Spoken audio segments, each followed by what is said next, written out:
मध्य प्रदेश के संदर्भ में आपसे बात करता हूं। 163 सीटें जीती हैं भारतीय जनता पार्टी।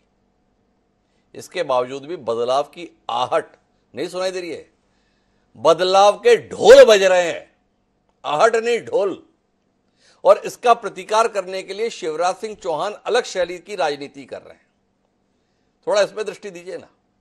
भाजपा का केंद्रीय नेतृत्व का मंतव्य बदलाव के संदर्भ में ढोल बजवा रहा है और शिवराज सिंह चौहान अपने आप को जननेता साबित करने के लिए घूमना शुरू किए हुए हैं।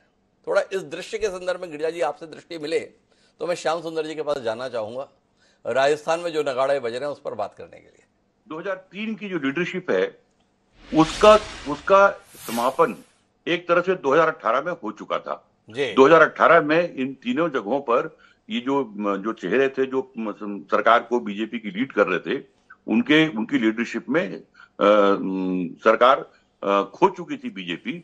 यानी कि इन लीडर्स की कहानी जो है 2018 में उसमें एक विराम लग चुका था। मध्य प्रदेश अपवाद था, जहां पर 20 में कांग्रेस से कुछ विधायकों के बीजेपी में आने के कारण चुनाव हारने के बाद भी सरकार बनी, और सरकार बनने के बाद एक अपवाद स्वरूप जो शिवराज सिंह चौहान 18 में चुनाव जिनके नेतृत्व में सरकार नहीं बनी थी, उनको मुख्यमंत्री बनाया गया। 3 साल 3.5 साल उनकी सरकार चली।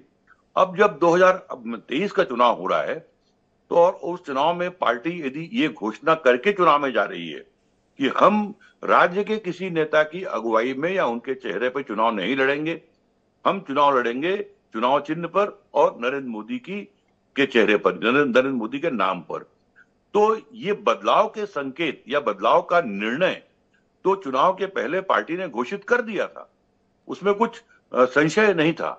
तो जो आज हम ढोल जो सुन रहे हैं, ये ढोल तो चुनाव के दौरान ही पार्टी ने बजा दिया।